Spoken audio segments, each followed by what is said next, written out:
everyone. First of all, welcome again to our second session.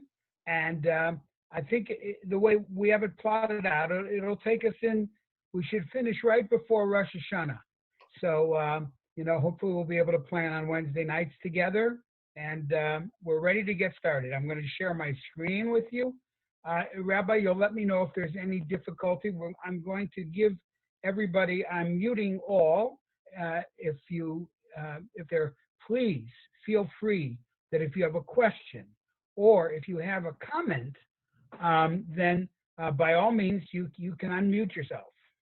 We're ready to go.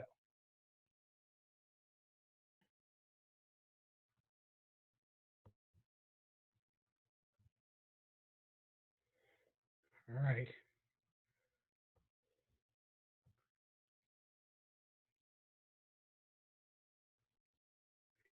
All right. We're not gonna spend a lot of time on what we had last week, but each week I am going to give you just a brief 3-minute summary of what we did the week before for two reasons. One, some people were unable to get there last week. Secondly, but perhaps of even more significance is the fact that because each week we use a number of slides, this helps you to retain in your mind the configuration of Yerushalayim and various artifacts that we have. If you'll recall, this week we have our pointers, which is a pointer, which is very good. We started out by this view from Har HaTzofim. Har HaTzofim means Mount Scopus. I also noticed that the Gemara refers to Nevi'im as Tzofim as well. So they're visionaries, and so perhaps it may be tied to that as well. This wall that we look at here is the wall built in the 1500s by Suleiman the Great or the Magnificent. Just briefly here, of course, this is Har HaBayit. And this beautiful dome building here is the Chorva Synagogue. So this picture was taken after 2010. The other thing I want to point out, because it's going to play a major role today in our discussion, is that notice there's a deep valley between where we're standing, which is on Har HaTzofim, and Yerushalayim itself. And of course, Har HaTzofim is several meters above Yerushalayim itself. This is Nachal Kidron, the Kidron Valley. We're going to see that it really has three names. One is Nachal Kidron, the other is Emek HaMelech, and the other one is Emek Yehoshaphat. Each name derives from a different historical source, but that's what we're looking at. The very next slide, again, is to remind you, we are looking at Yerushalayim from the opposite direction. Our first picture was from here, looking this way. Now we're on the west of Yerushalayim. Notice this is my placemat that I saw in Yerushalayim, and I'm so grateful that I saw it because it really is helpful. This is the only gate on the west, which is Shar Yafo. Again, this is all review right now. This is the Christian quarter. This is, for Christians, the most sacred part of Yerushalayim, the Church of the Holy Sepulchre. This is on the far northeast, we find the Arab or Muslim quarter. This is the Armenian quarter. Armenians are also Christians, but the difference between Armenians and, shall we say, Roman Catholics and Armenian Christians is quite different. It's not like the difference between Hasidim and Misnagdim, or Hasidim or Svardim and Ashkenazim. We're all Jews. We might have some varying customs. They really don't even observe the same sacred days at the same time. But nevertheless, they are here. That's the Greek Orthodox Church. And here, this building here, this complex, is going to play a major role in our studies. It's called Armon Hordus. It is called the Citadel. You'll see sometimes it's referred to as the Citadel. A citadel is a place where armaments are stored as well as where soldiers can be quartered. And if you ever get a chance to go up here on this tower at the Citadel, you can enter Shar Yafo right here. Just make a right turn at the end of this building, and you'll see the entrance. And you have several museums in the Citadel in Armon Hordos, and each of those museums actually can reflect a different period in the 2,000-year history of this complex. This is Har Sophim with Hebrew University, Har Zaitim, which we said also bears the name of Har HaMishcha. It is Mount Olive, or the Mount of Anointing, and of course now it has the largest Jewish cemetery in the world. Questions, please? Anybody? Okay. Now, we also looked, this is going to be very brief, Christian quarter, Armenian quarter, Jewish quarter, Kotel, right there, Temple Mount, and of course the largest of the quarters is the Muslim quarter. And this is what is called in Israel the Kav HaTefer. It was the line separating Israel from what was Jordan then. And of course, up until 1967, Jordan occupied the not only what they call the West Bank, Yehuda and Shomron, but of course Yerushalayim, both the Old City and much of East Yerushalayim. Now we're ready to look upon another view. This is called a topographical map. Topography is actually the almost the personality of the land. It's the lay of the land. Chicago, of course, is very flat. Yerushalayim, and almost at sea level. Yerushalayim is 780 meters above sea level. Now, a meter is 39 inches. Just remember, it's roughly 3 feet or a yard. So this is in right here where we enter in the northwest corner. That's 780 meters, or about 2,500 feet above sea level. And what's interesting is that when you land at Ben Gurion, so you're at sea level, and within 20 minutes you are 2,500 feet above sea level.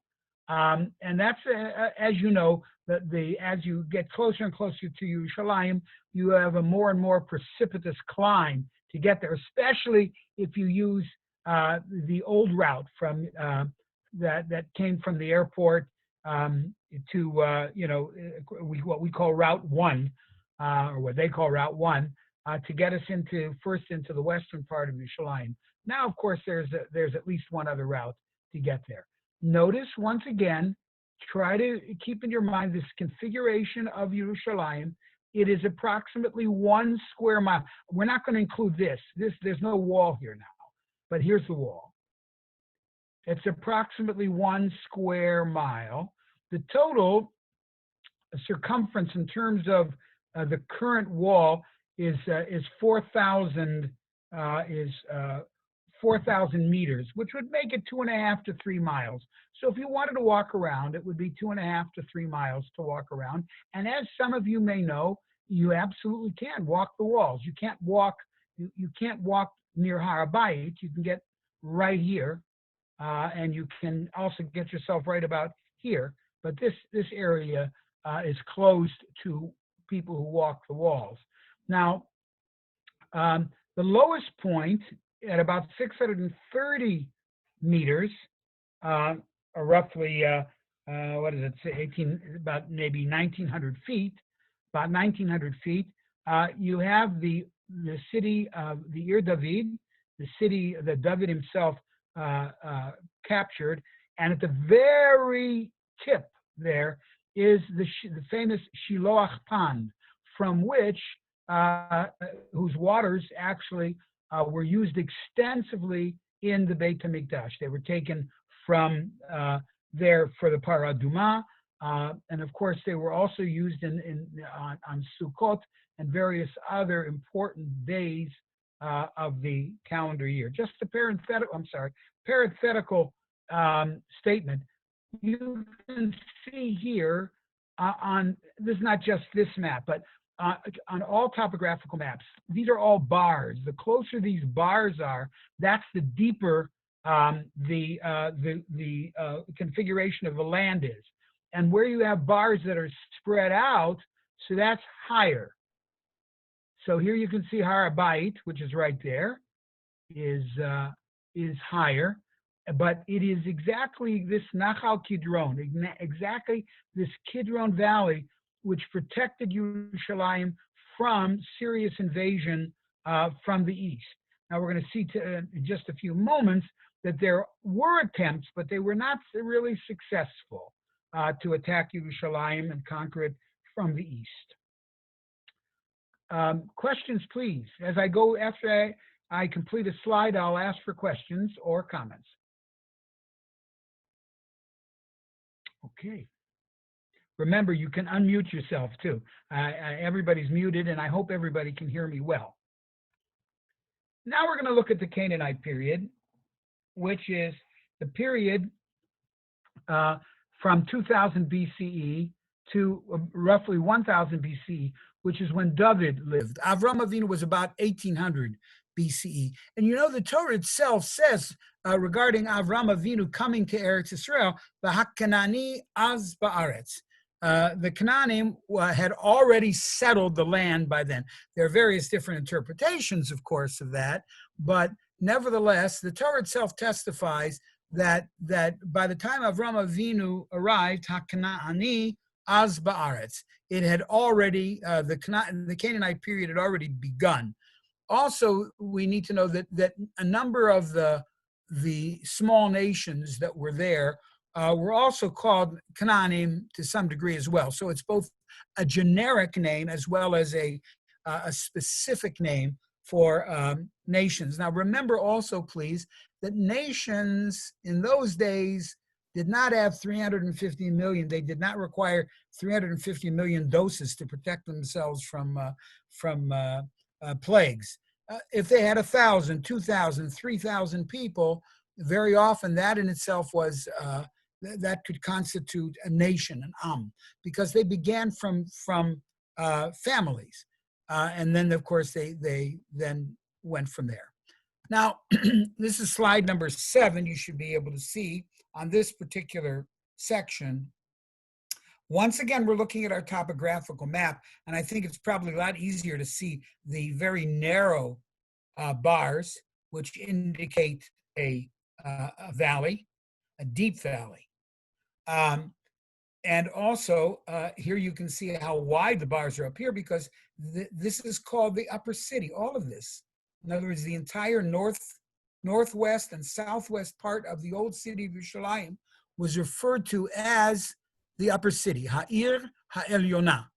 And of course, the Ir Ha'elyonah is mentioned in various different places, particularly by Josephus and others, as being the area of wealthy people and Kohanim. Kohanim enjoyed special status, and somehow wealthy people always seem to enjoy special status. So this is what Yerushalayim looked like, and this shadow is the current wall. This wall did not exist then, but what we show you here with this is in relationship to the current old city. This is what we're looking at. The principal occupation of this slide is Yevus. Up here we have the word Yevus. By the way, when many of our English transliterations are from Greek or into Greek, shall we say, from Hebrew into Greek. In Greek, they really didn't have the J indicated the Y sound, and the Greeks had no V sound or vet sound. So that's why Yaakov becomes Jacob, and that's why Jerusalem becomes Yerushalayim becomes Jerusalem. Also, there was no diphthong of sh, so it became Salem. And so therefore, if you're wondering about why whether Yarden is Jordan or other such names that are transliterated from the Hebrew or into the Greek, it's because oftentimes there was no Greek equivalent of, in this case, a B for sure. All right, now the main thing that we're looking at here is the city, or shall we say, we'll call it a city of Yavuz. What's interesting about this yellow part is that it is sort of a plateau. It's not as evident today when you go, but it, of course, it rises very relatively starkly from the Kidron Valley, deep into the Kidron Valley, and it rises upward. And this is what gave the Yevusim, again, one of the, as we recount them daily, actually, in davening, mentioned in Divrei Hayamim, this is what gave them a certain sense of false security, to the point where in Sefer Shmot, what was now called Shmot, not Shmot, I'm sorry, Shmuel Bet, Parakeh, David conquered Yevus from the Yevusim, and they, in their arrogance, said that in effect that the people we need to protect the city are lame people and blind people, meaning to say no one's going to get here anyway to be able to overcome us. So that's all we need for our Shomrim. But David, through Yoav, his general, Yoav, at that time, they were both relatively young. David had just been crowned king, and Yoav was actually, again, a person whom he knew well. Yoav, as a personality, was extremely loyal to David, to a fault, literally to a fault, to the point that he was willing to kill David's own son against David's will, because he felt that he could protect him. Of course, that was many years later, but Yoav is the person who is the military man. And archaeologically speaking, interestingly, from an archaeology standpoint, in Tanakh it says he climbed the Tzinor, okay, Vayal bat Tzinor. He went up in through Tzinor, as we now know, is a pipe. And for many, many years, people did not really know what the Tzinor is. As a matter of fact, today, we still cannot say definitively what it is. But the belief is as follows. If you recall, last week we talked about the fact that the Gihon, this underwater spring, travels east of what is now the wall of Yerushalayim, underground, all right, and right next to the city of Yavuz, people were able to go and get water from the underground spring, which was the most, probably the most important feeder of Yerushalayim. Yerushalayim obviously does not have a lot of fresh water. Now it does, but then it didn't. And so therefore, they had a tzinor, a pipe. It was sort of like a shaft that was dug into the ground until they hit the Gihon waters, and people would go with their buckets and get the water that they had. And now we're guessing that tzinor or something like it may have been what Yoav climbed, he and his men, in a military operation to sneak in behind those people who were guarding Yavuz and thus conquer it. Any questions? Okay, one other thing I'd like to point out, and that is, we have to understand, Yerushalayim that David knew, he changed it, by the way, he changed it from Yavuz to Ir David, and eventually, of course, it becomes Tzion, Yerushalayim. There are well over 24 names for Yerushalayim, both in Tanakh and in Jewish history. And by the way, those names, many of them are mentioned in the Hoshana of Evan Hashatiyah on Sukkot. Because if you look and see, as we say the Hoshanot during the tefillot, different points of the service, depending whether it's Ashkenazim or Sephardim, but they all pretty much say the same Hoshana. It actually relates all the names, or most of the names, of Yerushalayim, and that's dedicated to Yerushalayim itself. I would say that probably this would be about 3 or 4 city blocks in Chicago in length, north to south. And the original Ir David, Yavuz, was maybe 2 blocks east to west. That was David's Ir David. Later he expands it, as we will see, north. And then Shlomo expands it further north. So the earliest expansion of Yerushalayim was due north. And the reason is that, of course, notice it's surrounded, Yavuz is surrounded by low ground. This is higher ground.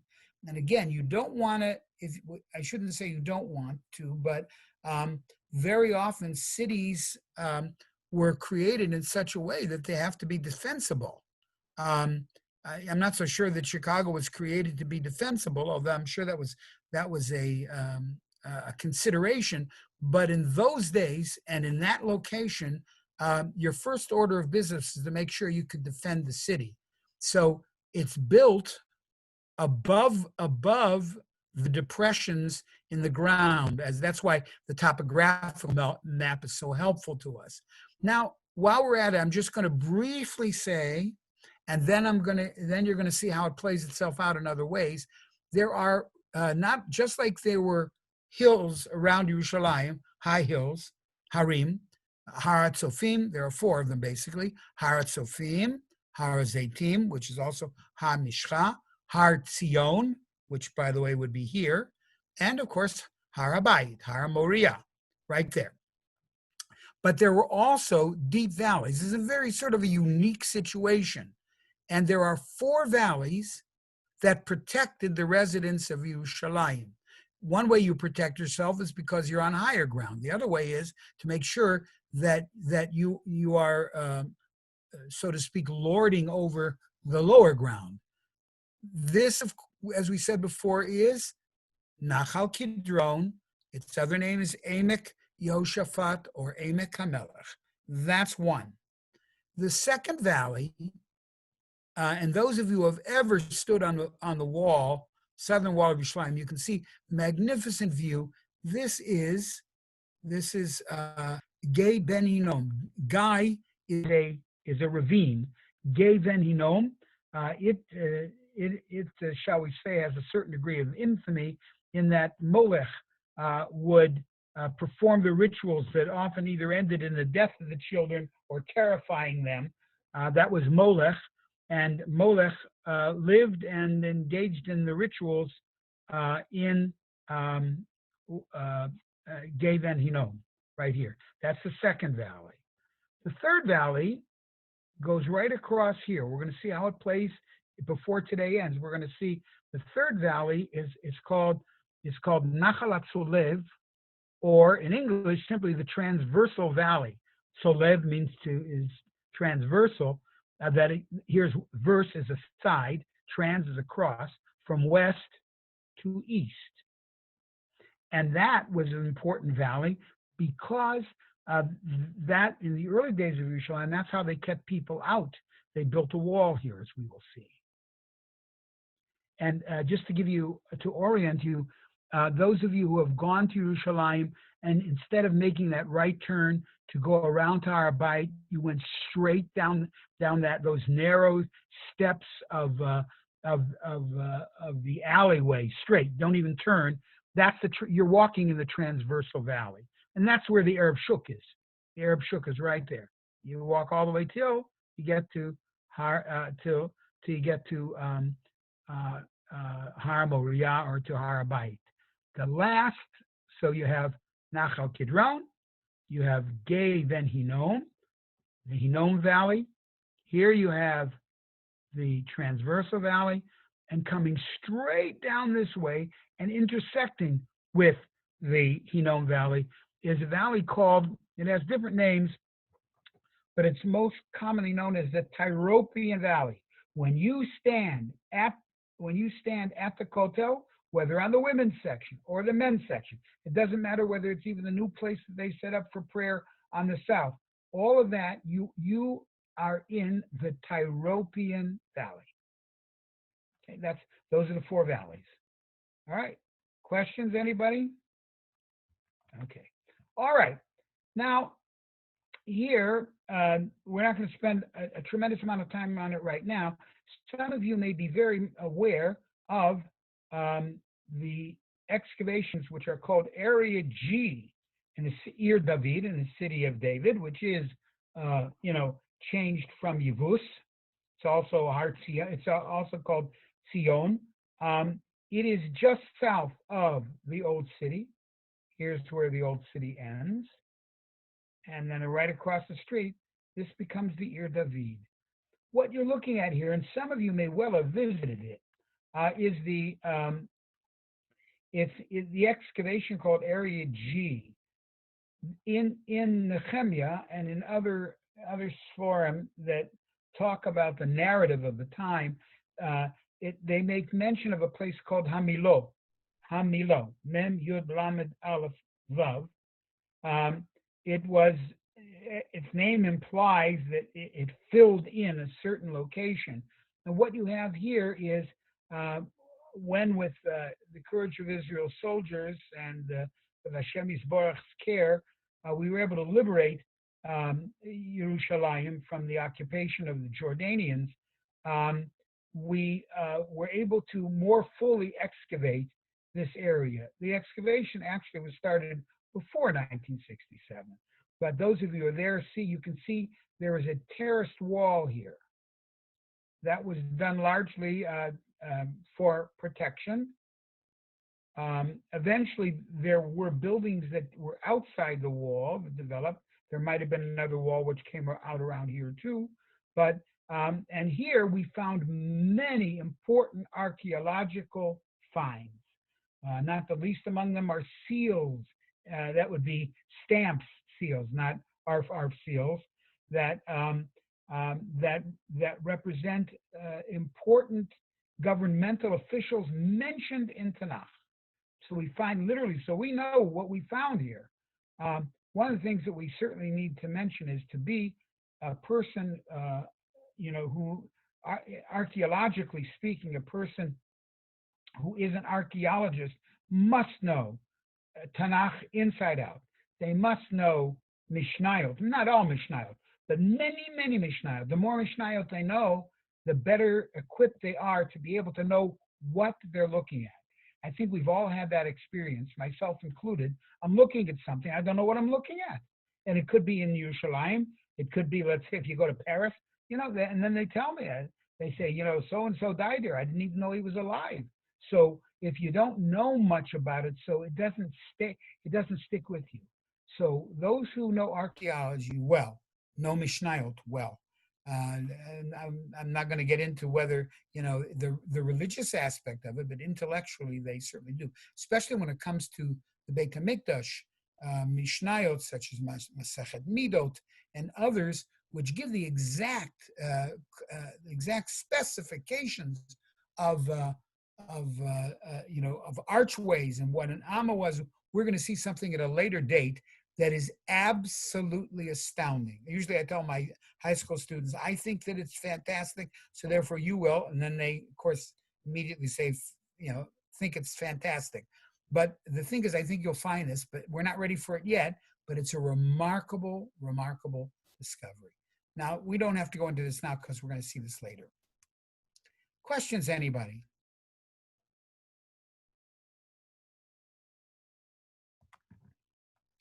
There we go. First Temple period, 1000 BCE, roughly, to 586. David is placed at 1000. He, of course, did not build the Beit HaMikdash. His son Shlomo did. And that's set at 960, roughly. But these are guesses. We're not, it certainly is an educated guess, and certainly we're close. One thing you might ask, but we're not going to be able to delve into it here, is that there is what is called a 166-year gap in Jewish history. The Gemara, in counting the Persian Empire and others, actually comes up with 166 years less than we can verify through the historical record. It doesn't necessarily mean right or wrong. Number one is that number one, Chazal, my personal belief is Chazal were not interested in exact years. Secular historians are important. It's important to them exact years, and for Chazal, some years it's very important, of course. But what is important for Chazal is events and what brings us closer and closer to the focal point of history, both past, present, and future. Now, 586 is the general date which is given for the destruction of the first Beit HaMikdash. If you look in certain history books or books that relate history, like the Art Scroll books, and also, it's taken from Sefer Seder Olam and other sacred works. Actually, the destruction of the Beit HaMikdash, according to that, could well be as early or as late as the year 420 BC. There's your 166-year gap. That's for a whole course on a different subject. But if you do see that, the reason I mention it is because you may be a little bewildered if you see those dates. Now, as time goes on, the Beit HaMikdash is built. Shlomo built it here. Notice, as we said before, the city expands from Yevus, which becomes the Ir David, or Tzion. David HaMelech himself expanded the city north to what we call the Ophel. We'll see a lot more about the Ophel later, but it is, just to orient you, it stretches to the very south wall of the current city of Yerushalayim, current Ir Atikah. Shlomo HaMelech then expanded the city northward, and of course, the expansion is most likely to continue northward because that's the higher points. It's not going to go right away to lower points. However, during the time of the Malachim, in the Malchei, what we'd have to say, the Malchei Yehuda, those people who were part of the Davidic dynasty, David and those Rechavam and Avi, Amasa, Yoshaphat, all of those various different kings, they all lived in the southern part of Eretz Yisrael, which we call Yehuda. And as you know, due to a certain degree of arrogance, Shlomo HaMelech's son, Rechavam, actually distanced Jews from being a part of the kingdom itself. And that's how the tribes split. We have, of course, Yeravam, and they, in the north, they became consistent idol worshippers. But in the south, Yerushalayim, which is in the south, Yerushalayim, which is in the south, it continues its expansion during the first temple, even into the valley. Notice we said before, this is the Hinnom Valley, Kidron Valley. They meet and intersect right about here. Now, after a while, Yerushalayim is prospering under Chizkiyahu HaMelech and under others. While it was a rocky period, not all the kings, probably about 50% of them, were not such winners, but nevertheless, the city expands greatly. And it expands not just northward, it then expands into the valley, and this is called the Mishneh. This is all still relatively low. Remember, one other thing I want to tell you is that here, the north-south valley right here is the Tyropian Valley, and that's right here would be where we stand for the Kotel. Notice there's a wall here. See? This wall. This wall straddles the transversal valley. You build a wall at the crest above the valley. That way, those people who want to cause you harm, want to invade, realize they're going to usually get buckets of boiling oil on their heads. So, and it's done from above, right here. And so you and I walk down in the Arab Shuk, if we do, to get to the Kotel, down, we go down the steps, that you're walking in the transversal valley. Remember also another thing. It's important for us to remember that the Yerushalayim that we're walking on now is on average 15 to 20, 22 feet above the ground level at the time of Tanakh.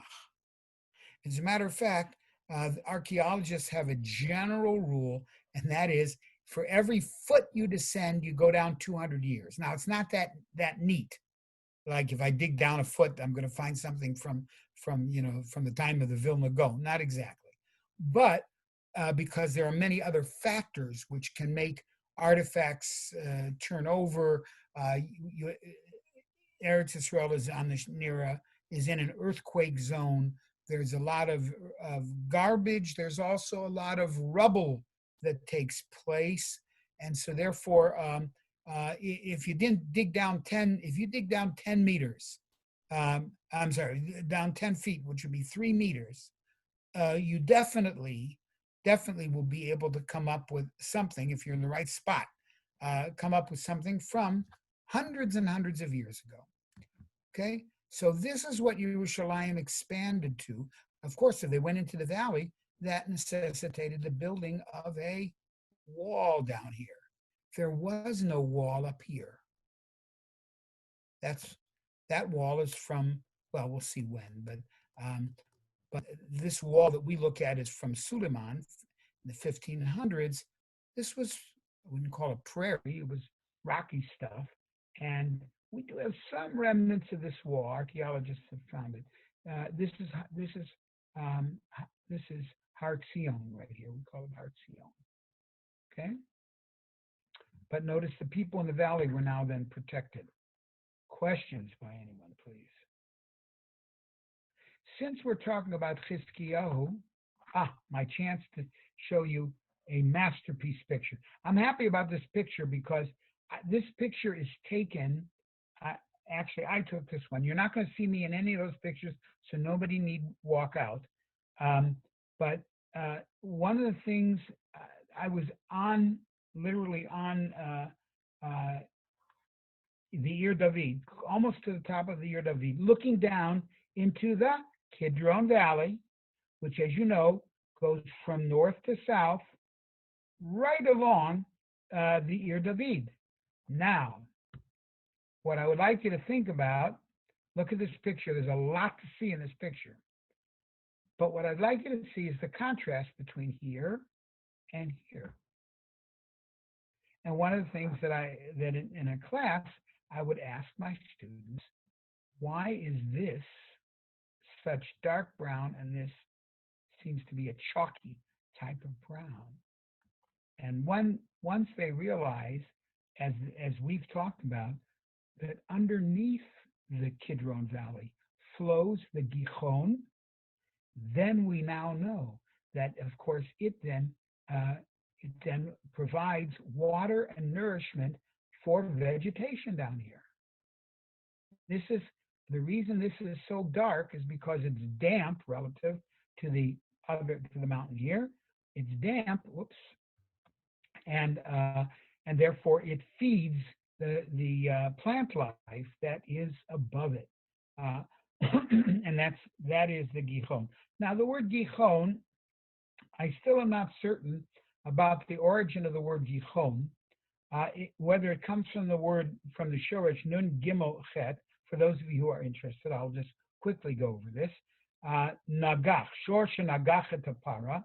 It could be because an ox which gores some other animal. So what does it do? It thrusts and then comes back. Thrusts and then comes back. So that's the Shoresh Nun Gimel Chet. Also, I saw that some people maintain that it is Giach, Gimel Yod Chet, but in either case, it means to thrust. The Gihon spring, underwater spring, gets its name from the fact that there's a buildup of water, subterranean water, and it gets into a reservoir. And then when the reservoir is filled to capacity and overflows, underneath it seems to shoot out. The water appears to shoot out, and therefore it's called Gihon. I think one other thing that we need to know too also is that, not need to know, but to show you the magnificence of the language, our Hebrew language that has been resurrected over all these years. That when our pilots, may they live and be well, and may Hashem protect them. If they have to go on sorties to attack targets, whether it's in Lebanon or Syria or parts east, who knows? All right, those are called gichot. They're called gichot because they spring forth and then come back. Be'ezrat Hashem, they should always be able to come back. Sheyachzeru b'shalom. Now, also in this picture, again, we're on the east side of the city. This is the village of Silwan. It is a very hostile village, always has been. And even long before there was an issue of nationalism, long before that, there was a hostility that they had, and you can see that there's pretty much poverty here. Poverty assists in breeding hostility. This is Har Hazeitim, and of course now you're seeing all the tens of thousands of gravestones that are there. Questions, please. Okay. Now we go to Chizkiah's tunnel. As you recall, I'm going to take you back here. The Gihon comes here. That's the picture we just saw, was taken right about here, actually. Now, the Gihon, not only does it provide physical sustenance to Yerushalayim, it also is the, shall we say, it is the source of a great deal of spiritual development. It's mentioned specifically in the Torah, one of the four rivers that come out of Gan Eden, Gihon. In addition to that, Shlomo HaMelech and other kings were anointed near water. And so, as a matter of fact, if you do go there, and right when you enter the Gihon and the valley, you will see that there's a sign which says it is here that Shlomo HaMelech was inaugurated as Melech. Of course, David HaMelech passed away. Shlomo becomes inaugurated right about here near water. Various different reasons why water. Some of them are quite obvious. Water is life. Water is life for the planet, and water is life for people. There we go.